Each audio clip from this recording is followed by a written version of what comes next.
सबसे बड़ी बात है कि कौन से संकुल यौगिक रंगीन प्रवृत्ति को प्रदर्शित करेंगे और क्यों। तो ये तो आपको सबको मालूम है, इसमें अयुग्मित इलेक्ट्रॉन उपस्थित होता है, वो रंगीन और अनुचुंबकीय होते हैं।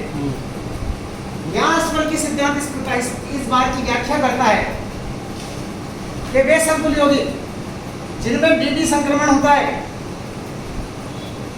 वे रंगीन होते हैं। डीडी संक्रमण में क्या होता है कि करीब 5 जब इनको एनर्जी दी जाती है तो ये दृश्य क्षेत्र से 5000 हेंगस्टन की ऊर्जा को ग्रहण करके T2G कक्षक से एक इलेक्ट्रॉन किसमें प्रवेश कर जाता है, EG कक्षक में प्रवेश कर जाता है। इसलिए संकुल यौगिक रंगीन प्रवृत्ति को प्रदर्शित करते हैं। जैसे क्वेश्चन है टाइटेनियम हेक्सासाइनो या हेक्सा एक्वा टाइटेनियम थर्ड जो आयन है ये बैंगनी रंग का होता है। क्यों ये क्वेश्चन आपसे पूछा जाता है, नीचे निकल जाए बेटा। Hexa aqua titanium third ion बैंगनी रंग का होता है। क्यों, स्पष्ट कीजिए, ये क्वेश्चन आपसे पूछा जाता है। तो ध्यान दीजिए, सबसे पहले टाइटेनियम का परमाणु क्रमांक कितना है बेटा? 22। कितने याद बोलना?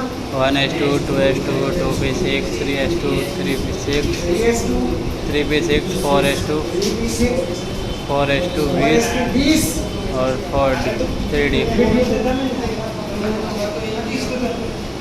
अब इसका ऑक्सीकरण निकालना बेटा, x + 6 × 0 बराबर +3। x बराबर कितना है? +3। तो टाइटेनियम थर्ड का इलेक्ट्रॉनिक विन्यास क्या होगा बेटा, बताइए। 1s2 तो यहाँ से गए और एक यहाँ से गया।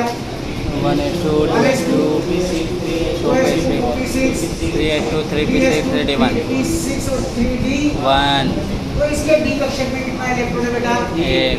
अरे विकास बात नहीं, 1 इलेक्ट्रॉन है। अब ये कह रहा है कि हेक्सा एक्वा टाइटेनियम थर्ड बैंगनी रंग का क्यों होता है?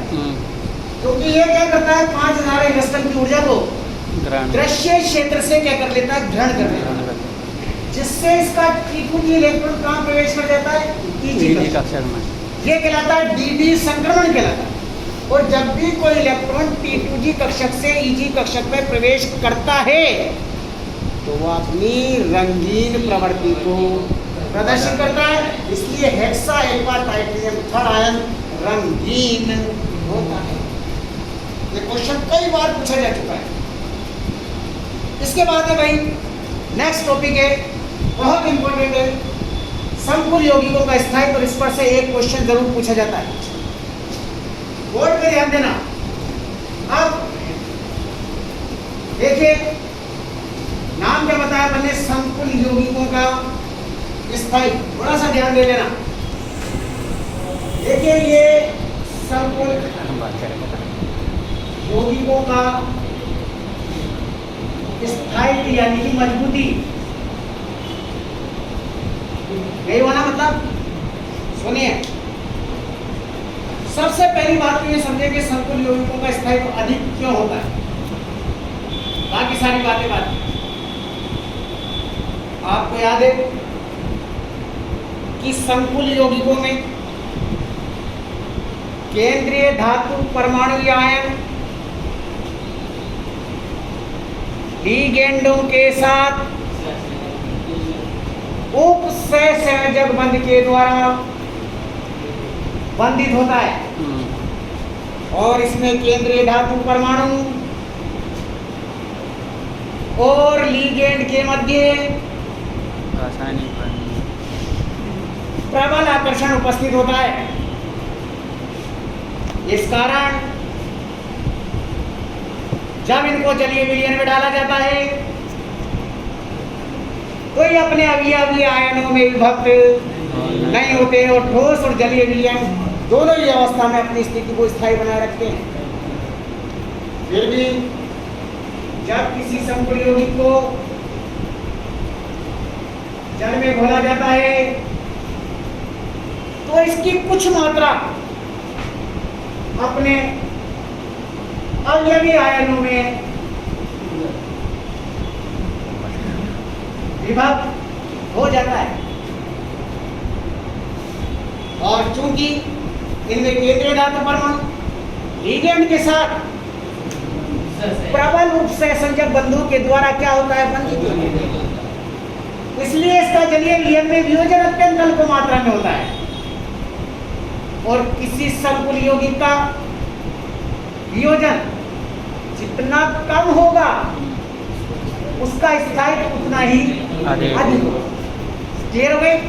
और अगर इसका वियोजन अधिक मात्रा में हो गया तो इसके स्थायित्व में क्या आ जाएगी, कमी आ जाएगी। ये बात क्लियर हो? सवाल ये उठता है क्या हम ये कैसे समझेंगे कि किसका स्थायित्व अधिक होगा और किस संकुल यौगिक का स्थायित्व कम होगा? यानी कि इसके स्थायित्व को प्रभावित करने वाले कारक सुनिए ध्यान से। पहला कारक है धनायन पर या केंद्रीय धातु परमाणु पर आवेश की मात्रा। अब यहीं से ध्यान से सुनना, पहला क्वेश्चन यहीं से शुरुआत है। क्या बताया मैंने, किस पर? धनायन पर आवेश की मात्रा। ध्यान देना भाई, इसको समझना। अब यहां से आपका काम शुरू हो जाता है, एक एक चीज को ध्यान से देखना। पहला कारक मैंने क्या बताया भाई, बोलो मुझसे। धनायन पर आवेश की मात्रा। ध्यान रखना, यदि धनायन पर आवेश की मात्रा बढ़ेगी तो संकुल का स्थायित्व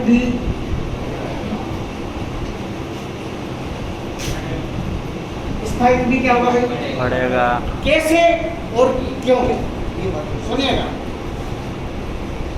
जैसे मान लीजिए दो संकुल यौगिक के फेरोसाइनाइड है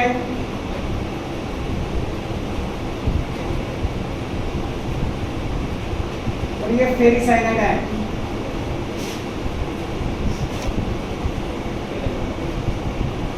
मान लीजिए ये दो यौगिक है। मैंने आपसे कहा कौन से संकुल आयन का स्थायित्व अधिक होगा, तो आप फटाक से क्या कर देते, ये -4 इसका स्थायित्व अधिक। लेकिन मैंने क्या बताया, ये तो इस पर आवेश की मात्रा है, समन्वय मंडल पर आवेश है। और मैंने क्या बोला, धनायन पर आवेश की मात्रा अधिक होने पर उसका स्थायित्व बढ़ता है। तो इस पर धनायन पर आवेश की मात्रा निकालना है, किसका, ऑक्सीकरण का। और दोनों यौगिकों में जिसका ऑक्सीकरण अंक अधिक आएगा उसका स्थायित्व भी क्या होगा, अधिक होगा। निकालिए, x + 6 इंटू साइन की वैलेंसी -1 बराबर -4। x बराबर कितना है भाई, 2। यहाँ इस एक ही आयन पर आवेश की मात्रा कितनी है भाई, 2 + 2। यही मतलब होगा इसका। इसमें निकालिए, x + 6 इंटू -1 बराबर -3 के। x बराबर कितना है, यानी कि यहाँ पर केंद्रीय धातु आयन पर आवेश की मात्रा कितनी है, +3। अब बताइए इन दोनों यौगिकों में किसका स्थायित्व अधिक होगा, क्लियर हो गई बात। तो याद रखना, ये क्वेश्चन पूछा जाता है फेरोसाइनाइड आयन और फेरिसाइनाइड आयन में किसका स्थायित्व अधिक होगा और क्यों, समझ जाओगे। आप क्या बताओगे, दोनों केंद्रीय धातु परमाणु पर आवेश की मात्रा निकाल लेना और जिस पर आवेश की मात्रा अधिक होगी उसका स्थायित्व भी अधिक होगा। पहला पॉइंट क्लियर। आवेश की मात्रा ज्यादा है, अम्लीय प्रवृत्ति भी अधिक होगी। आगे देखो नंबर 2, आवाज नहीं। धनायन का आकार, सुनिए ध्यान से, यदि धनायन का आकार छोटा होगा तो स्थायित्व क्या होगा बेटा उसका, छोटा ही होगा, अधिक। क्यों होगा, क्योंकि यदि धनायन का आकार छोटा होगा तो उसके बाह्यतम कोश के इलेक्ट्रॉन पर नाभिक का आकर्षण अधिक होगा, आकर्षण अधिक होगा। तो केंद्रीय धातु परमाणु को अधिक आकर्षण से क्या करेगा, आकर्षित करेगा, जिसे तोड़ने के लिए अधिक ऊर्जा की आवश्यकता होगी, इसलिए उसका स्थायित्व भी क्या हुआ, सबके समझ में आया। तीसरा है ऋणायन का आकार। इस पे क्वेश्चन नहीं आता, इसका आता है ऋणायन का आकार। बताइए ऋणायन का आकार छोटा होगा या बड़ा होगा तो स्थायित्व अधिक होगा। समझ के बताओ। अगर बड़ा होगा तो स्थायित्व कम होगा, बड़ा होगा तो आकर्षण कम होगा ना। तो थोड़ी तो अकल लगाओ। याद रखना यदि ऋणायन का आकार जैसे ये है, अगर ये जुड़ा हुआ है किसी के साथ तो किसका स्थायित्व अधिक होगा? क्यों होगा? क्योंकि इसका आकार क्या है, सबसे बड़ा छोटा है। आकार सबसे छोटा होने के कारण ये केंद्रीय धातु परमाणु वाला तेजी से क्या होगा, आकर्षित होगा। होगा नहीं होगा? इसलिए प्रबल बंध का निर्माण करेगा स्थायित्व में। इन दोनों इस पे नहीं पूछा जाता, और जो मैंने बताया इन दोनों पे नहीं पूछा जाता। चौथा कारक इंपॉर्टेंट है, ये भी ध्यान रखना। चौथा कारक है भाई लिगेंड की प्रकृति, याद रखना। अब इस पर क्वेश्चन पूछा जाता है।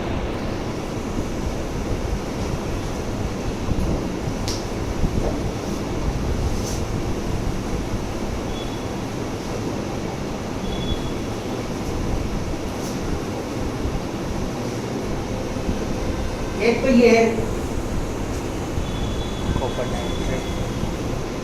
और एक है CuCl4। पहले तो मुझे थोड़ा सा दिमाग लगा के बताइए। माइनस पहले तो मुझे बताइए सोच के थोड़ा सा,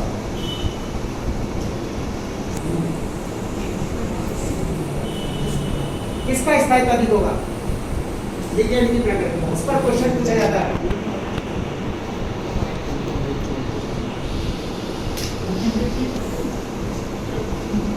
बोलिए भाई, इसका स्थायित्व ज्यादा होगा या इसका स्थायित्व ज्यादा होगा? बराबर।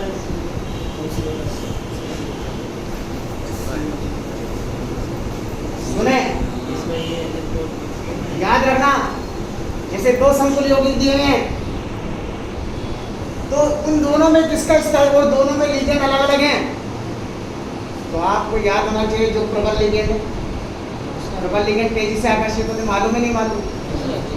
जो प्रबल लिगेंड है उसका स्थायित्व अपेक्षाकृत क्या होगा, अधिक। तो इन दोनों में प्रबल लिगेंड कौन है? और ये तक रंगी श्रेणी में बात में आ रहा है, और ये पहला आ रहा है chlorine, chlorine, bromine, iodine, ammonia, जल, और साइनाइड और CO तो सबसे लास्ट में आते हैं।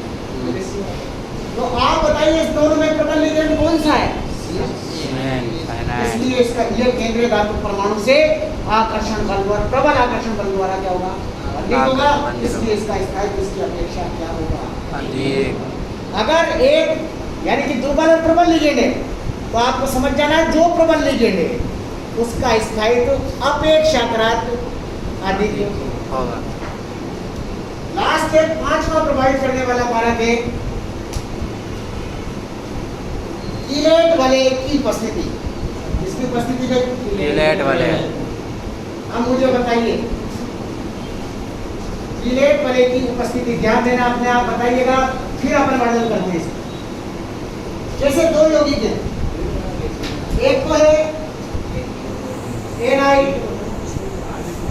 NH3 का और सिर्फ ध्यान देना बोर्ड में +2, एक है NiCl2 +2।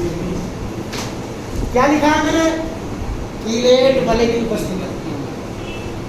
कीलेट यौगिक क्या होते हैं? इसमें दो दाता परमाणु और दोनों ही दाता परमाणु केंद्रीय धातु परमाणु के साथ इसमें तो एक ही बना रहा है और इसमें कितने बना रहे? दो। बना रहे नहीं बना रहे? तो मुझे बताइए किसमें आकर्षण ज्यादा होगा? कीलेट वाले में। ये द्विदंतुक लिगेंड है या बहुदंतुक लिगेंड हो तो वो केंद्रीय धातु परमाणु के साथ एक रिंग के समान संरचना बनाते हैं, जिसे हम कहते हैं कीलेट वाले किलेट बने यौगिक को कीलेट यौगिक और इस प्रभाव को क्या कहते हैं? किलेशन प्रभाव। है बने। तो इधर देखिए, याद रखना, अगर दो संकुल यौगिकों में से एक में कीलेट वाले हैं और दूसरे में प्रबल या दुर्बल लिगेंड हो, याद रखना कीलेट वाले यौगिकों का स्थायित्व अधिक होगा। तो किसका स्थायित्व अधिक होगा? किलेट वाला। समझ में आ गई बात? तो स्थायित्व एक तो धनायन वाला पूछना है, एक लिगेंड की प्रकृति वाला, और एक अपन ने पूछा लिगेंड की प्रकृति हो गई, और एक अपन ने पढ़ा कीलेट वाले की उपस्थिति। इन तीन में से एक क्वेश्चन जरूर पूछा जाए। प्रोवाइड करने वाले कारक समझ में आ गए? तो अगर आपसे पूछ लिया जाए तो ये क्वेश्चन पूछा जाता है कि संकुल यौगिकों के स्थायित्व को समझाइए, और संकुल यौगिकों को ये नहीं पूछेगा प्रभावित करने वाले कारक बताइए, ऐसे क्वेश्चन पूछे। अब सुनना मेरी, संकुल यौगिकों के स्थायित्व में क्या बताओगे? संकुल यौगिकों में लिगेंड और केंद्रीय धातु परमाणु के मध्य प्रबल उत्सर्जक बंध उपस्थित होता है। इसलिए जब इन्हें जलीय विलयन में डाला जाता है तो प्रबल आकर्षण होने के कारण ये अत्यंत अल्प मात्रा में वियोजित होते हैं। अर्थात इनमें केंद्रीय धातु परमाणु और लिगेंड के मध्य प्रबल आकर्षण बल उपस्थित होने के कारण इनका स्थायित्व अधिक होता है। लेकिन फिर भी जब इन्हें जल में डाला जाता है तो ये कुछ मात्रा में क्या हो जाता है? अपने अवयवी आयनों में वियोजित होता है। यदि सुन लीजिए, यदि संकुल यौगिक का जल में वियोजन कम मात्रा में होता है तो उसका स्थायित्व, और यदि जलीय विलयन में इसका वियोजन अधिक मात्रा में हो जाता है तो संकुल का स्थायित्व कम होता है। वही प्रश्न प्रभावित करने वाले कारक आ गए। अब इसके बाद लास्ट टॉपिक है भाई इस चैप्टर का, कार्बोनिल यौगिक। कौन से यौगिक भाई?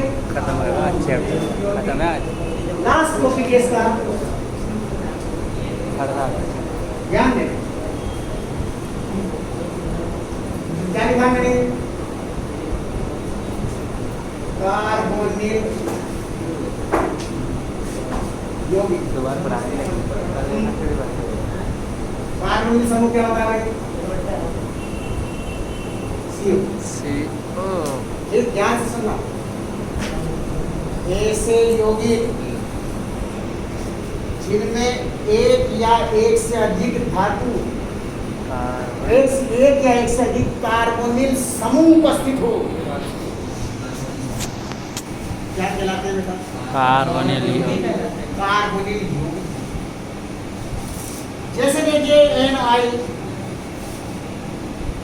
NiCO का ऑल फोर, इसमें केंद्रीय धातु परमाणु से एक या एक से अधिक कार्बोनिल समूह उपस्थित है, इसलिए ये यौगिक क्या कहलाएगा भाई?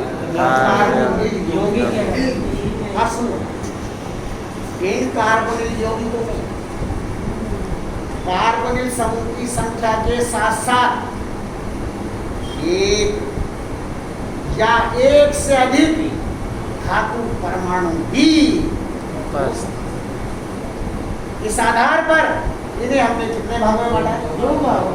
एक तो एकल केंद्रीय कार्बोनिल यौगिक। पहला तो कौन सा भाई? एकल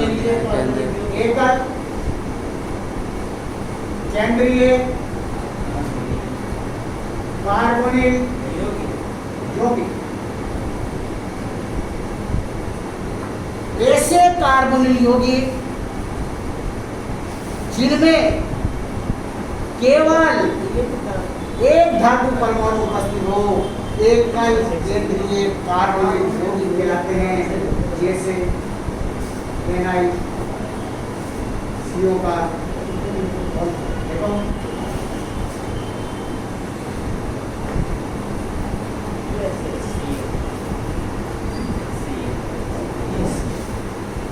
क्या कहलाएगा ये? एकल केंद्रीय कार्बोनिल। ये भी क्या कहलाएगा? कार्बन एकल केंद्रीय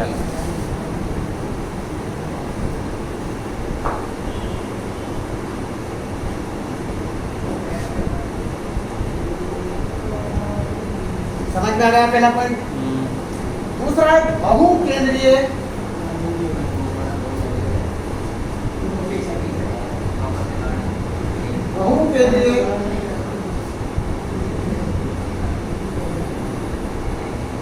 क्या बताओगे? ऐसे कार्बनिक यौगिक जिनमें एक से अधिक धातु परमाणु उपस्थित हो, क्या कहेगा मैं? बहुकेंद्रीय कार्बन। जैसे